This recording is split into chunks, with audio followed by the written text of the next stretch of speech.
La miniera di fuoco. Episodio 3. Il giorno dopo il bosco era fermo, non immobile, fermo come quando trattieni il fiato. Zibù restò seduto un momento, non suonò il campanellino, lo strinse soltanto. Shh, shh. Il sussurro tornò più vicino e questa volta era caldo. L'uma fluttuò davanti a lui. La sua luce cambiò colore, da turchese a dorato. Il bosco non sta parlando, Disse piano. sta indicando. Il sentiero stretto, quello apparso il giorno prima, tremò. Non come una foglia, come una corda tirata. Tra due radici comparve una fessura. Un respiro bollente uscì, profumando di pietra e cenere dolce. Grimbo sbucò dalle ombre, serio. Quando il tempo si incolla, Borbottò. poi scricchiola e sotto brucia. Zibù deglutì, fece un passo e poi un altro. La radice si aprì di più, come una porta che aspetta da anni. Zibù scivolò dentro. Il tunnel era lucido e rosso, le pareti pulsavano come se avessero un cuore. Alla fine atterrò su una sabbia nera piena di scintille. Davanti a lui binari, carrelli vuoti, lanterne arancioni. L'uma sussurrò. Benvenuto nelle miniere di fuoco. Zibù avanzò piano tra i binari. Ogni cosa sembrava viva. È troppo calda. Una goccia cadde dal soffitto. Cadde, risalì, cadde di nuovo nello stesso punto. Zibù sbatté le palpebre. Ha rifatto la stessa cosa. L'uma annuì. Qui il tempo prova e riprova, come se non si ricordasse. Un fischio attraversò la galleria. Un carrello partì da solo. Scic! Il carrello correva, poi faceva mezzo passo indietro, poi avanti, come un gioco rotto. Zibù saltò sul carrello per fermarlo, ma il carrello accelerò, lo trascinò in curva e poi in discesa. L'uma inseguì la corsa con una scia di luce. Grimbo correva dietro, ringhiando sottovoce. Mi piace quando le cose corrono senza scegliere. Dal soffitto caddero sassi, caddero, rimbalzarono e ricaddero identici. Zibù si abbassò e rotolò, si rialzò sul carrello tremante. Vide una leva vicino a un segnale minerario, la afferrò al volo e tirò. Clac, clac, clac. Al terzo scatto le lanterne si spensero un secondo e poi si riaccesero tutte insieme. In quel lampo Zibù vide una sagoma verde scuro davanti ai binari, orecchie appuntite e occhi luminosi. Grimbo! Ma non stava scappando, stava preparando qualcosa.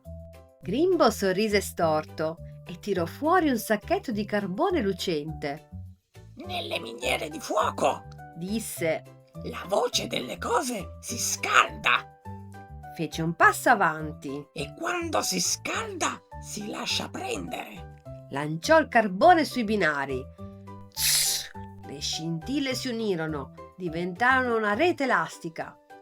Il carrello di Zibù saltò sulla rete come se fosse un trampolino e volò verso un ponte sospeso sopra la lava. Zibù gridò, l'uma gridò, la lava ruggì. Zibù strinse il campanellino, provò a suonarlo.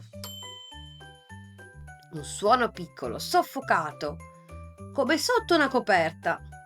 L'uma si mise davanti a lui. Non forzarlo. Qui il calore gli ruba la voce. Zibù annuì, non suonò più. Fece una scelta diversa.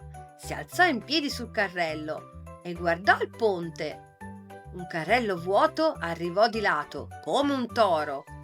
Zibù saltò, atterrò su una piattaforma rovente. Il tempo lo prese in giro. Su un passo tornò indietro di un secondo, poi avanti e poi indietro. Zibù chiuse gli occhi, inspirò ed ispirò.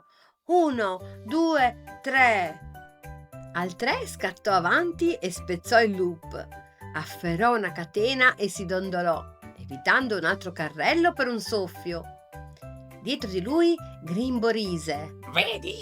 Qui comando io.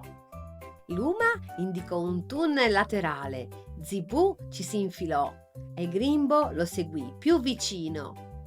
Il tunnel sbucò in una sala enorme. Al centro girava una ruota di pietra dentro un lago di magma. Non aveva numeri, ma faceva paura lo stesso.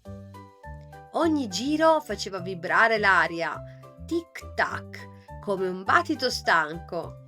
È il cuore caldo. Sussurrò Luma. Qui il tempo si consuma. Grimbo calò da una roccia alta, appeso a una fune, atterrò davanti alla ruota. In mano aveva una pinza rovente. Dammi il campanellino, solo un attimo. Lo scaldo e canta per me. Zibù arretrò, stringendo più forte. Grimbo scattò in avanti. Zibù corse tra i pilastri, saltò su una roccia e poi su un'altra, scivolò e si rialzò. Vide una stalattite che gocciolava acqua fredda. Prese un secchio e lo riempì. Lo lanciò sul magma. Fsh! Il vapore esplose, bianco, enorme. Grimbo tossì. Perse l'equilibrio, la pinza cadde con un clang. Zibù saltò sulla ruota, afferrò una catena e tirò. La ruota rallentò, le ombre si fermarono in un battito e il tic-tac tornò più regolare. Ma una nuvola di polvere nera si alzò dalla ruota e si attaccò al campanellino. Il campanellino tremò, fece un suono minuscolo e poi tacque. Luma spalancò gli occhi. Ha perso un po' di voce. Un tremore attraversò le miniere di fuoco. La ruota riprese a girare più veloce e irritata. Rocce caddero e alcune caddero 2 volte. Zibù afferrò Luma. Via! Grimbo urlò dietro di loro, non per ridere, per rabbia. Zibù corse nel tunnel, schivò una trave, saltò un binario spezzato e scivolò sulla sabbia nera. Si rialzò subito.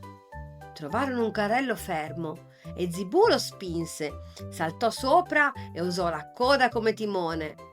Il carrello scese a tutta velocità, curve strette, scintille in faccia e aria calda che bruciava. Dietro Grimbo tentò di inseguire, ma una pioggia di carbone esplose e lo costrinse a fermarsi. Starnutì cenere e sparì nel fumo. Davanti comparve la radice porta. Zibù frenò con i piedi, saltò giù e spinse il carrello contro la parete. La radice si aprì, un soffio fresco li tirò fuori. Il bosco, la rugiada e il silenzio. Zibù guardò il campanellino. Era sporco di polvere nera.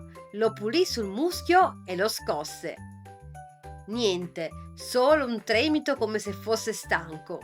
In lontananza un uccellino si bloccò a metà battito, poi ripartì di colpo. Grimbo arrivò piano, senza scherzare. Ecco, Disse. adesso il tempo si sta strappando. Zibù alzò lo sguardo verso il villaggio e sentì che dovevano correre. Quando qualcosa non funziona più, non sempre si risolve forzando. A volte serve fermarsi, ascoltare e scegliere con calma il prossimo passo. E anche questa avventura finisce qua. Seguiteci nelle prossime puntate.